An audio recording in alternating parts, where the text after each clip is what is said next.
Imagine the team you support is in the World Cup final, but 2 days before the game, you get to know the venue the game will be played at.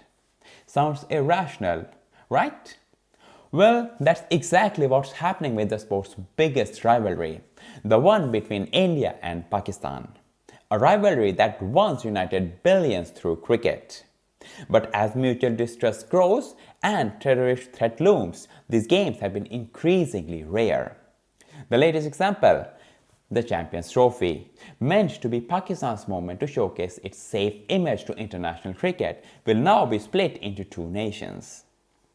As politicians are strengthening their grip on sports, we have to ask, which impact will that have on fans? And can cricket's most passionate rivalry survive the growing shadow of politics?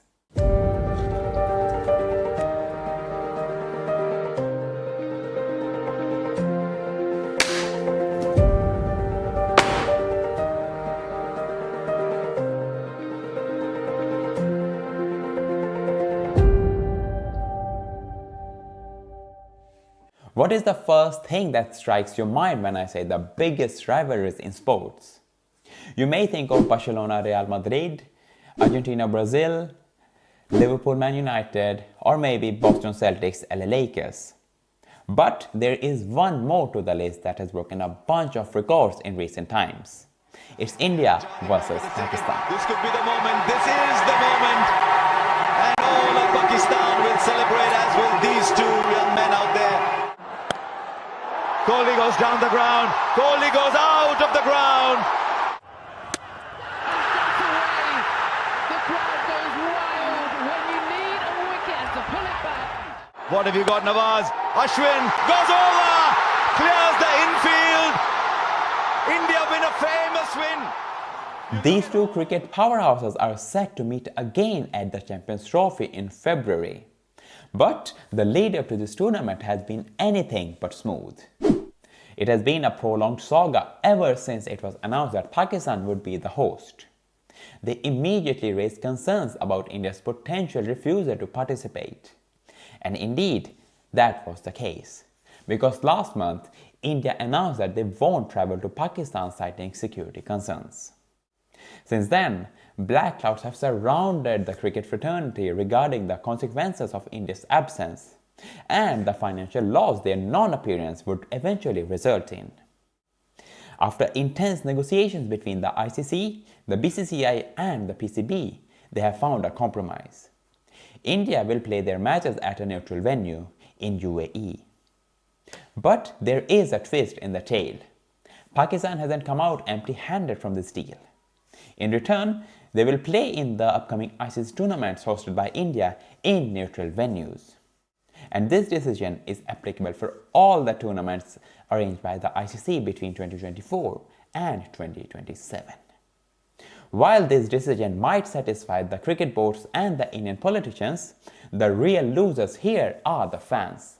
But before we deep dive into how that will affect the fans, you need to understand why the India-Pakistan relations are so complicated. It all started when the British took control of India and ruled it for over 100 years. When they finally left the Indian peninsula, it was divided into two new nations. On one hand, it was India, and on the other hand, it was West and East Pakistan, which later became Bangladesh. India and Pakistan have been involved in 3 major wars and 1 undeclared war since its independence. The major cause for all the issues have been the northern part of India, mostly known as Jammu and Kashmir. It was once a princely state, governed by a Hindu king named Hari Singh, but the majority part of the population was Muslim. At the time of partition, he decided to stay independent by not joining either India or Pakistan, but that stand changed dramatically. Because Pakistani troops invaded Kashmir, and as a result he asked India for help, but India refused until Kashmir acceded to India, which they later did. And apart from the wars fought in the past 77 years, there have been a bunch of incidents that have created political tensions in between. The most infamous one is the 26/11 Mumbai terror attacks in 2008. It was after that India took a call on not travel to Pakistan for cricket tours. relations have further exacerbated in the past decade with attacks in Pathankot, Uri and Pulwama to name a few. But also India's removal of Article 370 in Jammu and Kashmir, which meant that the region lost its semi-autonomy. According to the Supreme Court verdict in 2023, the region has no separate autonomy rights anymore and is considered as any other Indian state. More so, since 2014, India's ruling party, the BJP, has made inroads into the BCCI affecting its functioning and autonomy. Several important positions in the council are held by individuals connected to the ruling party. For example, Jai Shah, who is the son of Indian Home Minister Amit Shah. In other words, under the BJP, the BCCI have become politicized. And it was evident ahead of the ODI World Cup last year, which was hosted by India. Pakistani cricket team and journalists waited till the last moment before their visas were granted. To add salt to the wounds, Pakistani fans did not get to travel to India. The BJP's popularity is also reflected in India's largest cricket stadium in Ahmedabad, which is named after the Prime Minister, Narendra Modi. Adding to the inconsistency, other Indian and Pakistani sports teams continue to travel to each other's country. For instance, India travelled to Pakistan to participate in Davis Cup in tennis, whereas Pakistan's football and hockey team have travelled to India. The reason for the difference is clear-cut. India faces consequences for excluding Pakistan in other sports. In 2019, the International Olympic Committee suspended India's hosting rights for global events after the government did not grant visas for Pakistani shooters for the World Cup. Sports and politics are intertwined. That has been the case in India earlier, and now it's even more evident in the biggest and most profitable sport in the country. This has left fans stranded, especially considering the logistical challenges, but also the financial loss they might face upon attending the high-octane rivalry. The ICC's decision to rejig in the Champions Trophy's host will have the consequences for the fans, because this is not the solitary tournament which will see India-Pakistan games on neutral venue. This formula would be applied for all ICC tournaments until 2027 hosted by India, whether it's Men's T20 World Cup or Women's ODI World Cup. The real losers here are the fans, because under normal circumstances, planning to attend such a game or an event would be straightforward. Book tickets months in advance, arrange accommodation and prepare for the journey.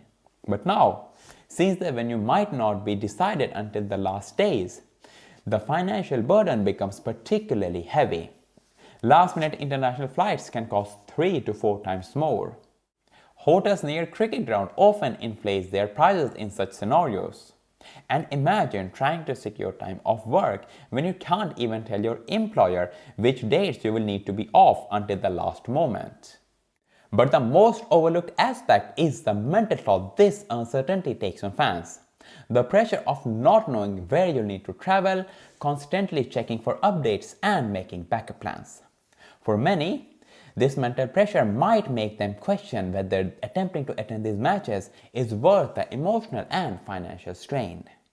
As a result, instead of electric and organic atmospheres created by generations of cricket followers, we might see more corporate crowd that can afford these last-minute changes, but lack the passion that has defined these encounters. The India-Pakistan cricket rivalry has always been more than just a cricket game. The electric atmosphere when these two teams meet isn't just about cricket.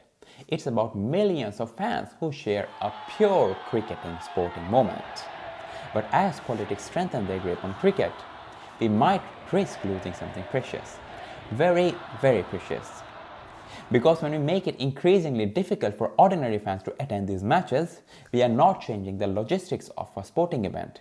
We are altering with its soul. And as we look for the future, we might ask ourselves, what kind of a legacy are we leaving for the next generations of fans? Perhaps it's time for both the nations to recognize that by allowing politics to overshadow cricket, we are not only losing cricket matches, we are losing opportunities for dialogues, understanding and human connections. After all, The greatest casualties in this political game are the millions of fans whose passion has made this rivalry the greatest sporting spectacle on the planet Earth.